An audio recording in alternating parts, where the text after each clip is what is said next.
E foi assim que terminou a tabela após o fim da primeira rodada do Brasileirão. Eu estava com saudade dessa competição.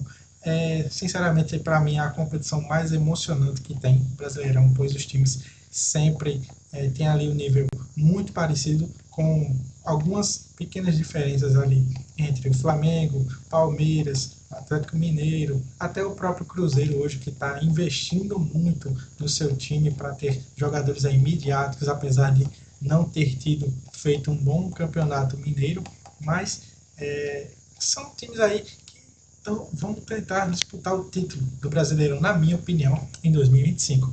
E foi assim que terminou a tabela após o final da primeira rodada do Brasileirão. O Fortaleza em primeiro, após ter vencido em casa por 2-0 a equipe do Fluminense. Inclusive, o Mano Menezes foi demitido após esta derrota, mais uma derrota no comando do Fluminense, foi demitido. E aí, quem vai assumir, se eu não me engano, é o Marcão. Por enquanto, o Marcão vai assumir a liderança do Fluminense. O Juventude terminou a tabela em segundo após vencer o Vitória por 2-0 no Alfredo Jaconi, e o Vasco, que terminou em terceira colocação após o final dessa primeira rodada, após vencer o Santos de virada por 2-1, jogando em casa. É isso mesmo, o Vasco conseguiu fazer uma virada sensacional para cima do Santos, e só não foi mais porque o goleiro Gabriel Brandão fez uma defesa magnífica numa cabeçada do Verret, que, meu Deus do céu, foi uma defesa incrível. Eu assisti esse jogo, foi um jogo bem emocionante. Não foi um jogo assim tão tecnicamente refinado, mas foi um ótimo jogo do Vasco e foi um bom jogo do Santos, que apesar de ter perdido, não fez um mau jogo. O Cruzeiro terminou em quarto colocado após vencer o Mirassol jogando em casa, né? Jogando em casa, venceu o Mirassol por 2-1, fazendo assim 3 pontos na primeira rodada. O Bragantino, que acabou de empatar com o Ceará, conseguiu um empate heróico no final do jogo, né? Saiu perdendo aí por 2-0, depois conseguiu fazer um golzinho no final do primeiro tempo, dando uma esperança para o time do Bragantino de conseguir um empate, quem sabe até a virada, né? Mas não conseguiu a virada, conseguiu apenas um empate, que não foi um mau resultado, apesar, né, de estar jogando em casa. Empatou com o Ceará, que o Ceará jogou muito bem também, inclusive, mas no segundo tempo se perdeu um pouco e o Bragantino tomou conta do jogo. O Corinthians, que jogou com um time reserva, alguns reservas, né, jogou contra o Bahia, fora de casa. O Bahia que teve um jogador expulso e prejudicou muito a equipe, pois a equipe do Bahia vinha fazendo uma ótima partida, conseguiu fazer um gol cedo no jogo, porém essa expulsão acabou prejudicando muito o Bahia. Inclusive, nas redes sociais, o Everton Ribeiro fez aí um pedido de desculpas para a nação tricolor, dizendo que sentia muito, que foi uma das poucas expulsões dele na carreira. E realmente o Everton Ribeiro, ele não é um jogador que costuma ser muito expulso, mas fez uma besteira aí, fez 2 faltas para cartão amarelo e acabou sendo expulso, né? E o Flamengo, que jogou no Maracanã, jogou contra o Internacional, aí, que é uma das equipes, na minha opinião, que irá disputar o topo da tabela do Brasileirão, fez um ótimo jogo, porém cometeu uma falha bizarra no primeiro tempo e o Internacional conseguiu sair na frente, ganhando assim por 1-0 no primeiro tempo. Já no segundo tempo, o Flamengo voltou com sangue nos olhos, conseguiu criar várias chances, inclusive o Juninho perdeu uma chance claríssima de gol, que era a chance da virada do jogo. Porém, assim, eu acho que ele deu mais azar do que erro técnico. Ele fez o que podia. Para mim, ele tirou do goleiro, fez certo, porém deu azar e a bola bateu na trave. Quem fez o gol do Flamengo foi o Léo Pereira, numa cobrança de escanteio, sobrou para ele, ele botou para dentro do gol, fazendo assim o Flamengo empatar dentro de casa, que foi também um belo jogo. Não foi o resultado que nós flamenguistas esperávamos, porém eu acho que foi um resultado justo para o que apresentou as duas equipes. O Internacional não jogou para perder e o Flamengo também não jogou para perder. Então 1-1 ali foi satisfatório, se você considerar como foi o jogo. Em décimo, o Internacional, né, que empatou com o Flamengo. Como eu já disse, o Internacional fez até um bom jogo, porém o empate eu achei que foi justo.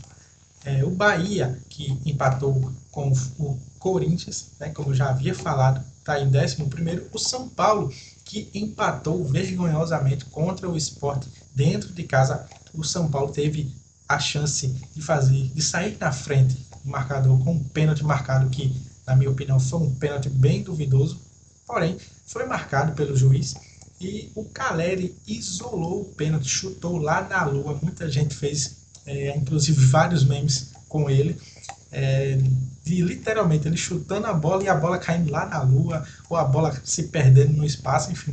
Foi uma coisa assim bizarra. O São Paulo não jogou bem, foi um jogo assim muito parelho, os dois times jogaram praticamente a mesma coisa, nenhum conseguiu sair com a vitória. O Sport, como eu já falei, empatou com o São Paulo. O Botafogo, que jogou contra o Palmeiras dentro de casa, né? Palmeiras jogando no Allianz Parque, foi muito criticado como estava o estado do gramado do Palmeiras. É uma coisa assim medonha, uma coisa bizarra mesmo. O gramado estava terrivelmente horrível, muito ruim mesmo. E acabou empatando o Palmeiras, que também não jogou bem. A torcida palmeirense ficou na bronca com o Abel Ferreira, pedindo fora Abel, dizendo que fora vários jogadores, inclusive o Flaco Lopes, que perdeu um gol cara a cara com o goleiro do John do Botafogo. Uma chance assim que não se pode perder, um centroavante não se pode perder. Muita gente está até agora na bronca com o Abel Ferreira por não vem fazendo assim o Palmeiras jogar, né? Vem já de um vice-campeonato contra o Corinthians no Campeonato Paulista e estreia empatando dentro de casa contra o Botafogo. Mas que, na minha opinião, apesar do jogo não ter sido muito bom, o Botafogo ter até merecido a vitória, né, desse jogo, eu acho que o Palmeiras ainda saiu com um bom resultado, porque o Palmeiras realmente não apresentou futebol para vencer o Botafogo.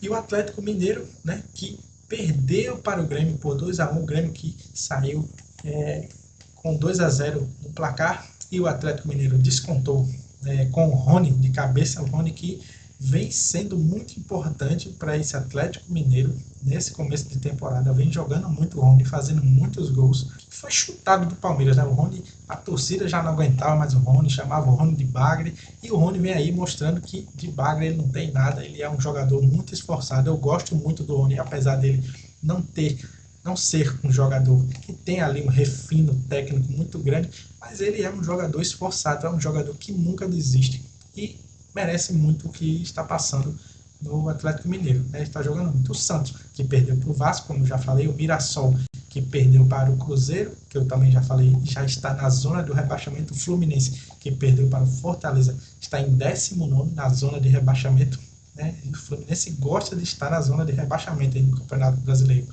Inclusive no Campeonato Brasileiro passado, lutou para não cair até a última rodada. Foi bem bizarro. Muitos torcedores vêm aí na bronca. Conseguiu escapar do rebaixamento com o Mano Menezes de técnico, porém o Mano Menezes foi demitido, como já falei anteriormente, foi demitido após essa derrota contra o Fortaleza. E o Vitória, né, que perdeu para Juventude, Vitória que perdeu para o Juventude por 2-0, também está em 20º ali pelos critérios de desempate. Foi assim que terminou a primeira rodada do Brasileirão. Estou torcendo muito para o meu Flamengo ser campeão brasileiro, que não vem sendo campeão brasileiro já faz uns 5 anos, e isso para o Flamengo é muita coisa, pois é um time que investe muito pesado e vem deixando de lado o campeonato mais importante, na minha opinião, vem deixando de lado esse campeonato. E é uma coisa que não pode acontecer. O Felipe Luiz já disse até que vai querer que o Flamengo tenha como prioridade o Campeonato Brasileiro. Vamos ver no que vai dar. Por enquanto, o Fortaleza está em primeiro lugar, começou o campeonato muito bem, vencendo dentro de casa o Fluminense e merecidamente terminou a rodada em primeiro lugar. Quem você acha que será o campeão brasileiro? Eu, obviamente, vou achar que é o meu Mengão que será o campeão. A próxima rodada começará com Corinthians e Vasco no dia 5 às 6h30 da noite, ou seja, hoje é dia 31, no momento que eu estou gravando este vídeo. No dia 5 começa a segunda rodada do Campeonato Brasileiro. Estou ansioso, eu quero muito que o Flamengo, o próximo jogo até do Flamengo é contra o Vitória no Barradão, que, na minha humilde opinião, tem grande chance de sair com a vitória. Tem que sair, porque apesar do Vitória ser muito encardido jogando em casa, acho que o Flamengo tem equipe suficiente para vencer este jogo. Enfim, espero que vocês tenham gostado aí desse vídeo, desse resumão aqui que eu fiz da primeira rodada do Brasileirão. E é isso. Um abraço para você, meu amigo torcedor do seu time aí. Deixa aí nos comentários quem você acha que será o campeão brasileiro de 2025, quem você acha que vai ficar no G4. Enfim, vai comentando aí o que é que você achou do vídeo. Se você gostou, deixa aí o seu like, se inscreve aí, por favor, para me ajudar. Já estamos com mais de 40 inscritos, né, no canal. Isso é muito bom. Comecei o canal não faz nem um mês direito, acho que faz um mês já. Mas muito bom. Para mim está sendo muito gratificante estar aqui com você, torcedor, falando sobre o que eu gosto, que é futebol, né? Um abraço para você e até o próximo vídeo. Fui!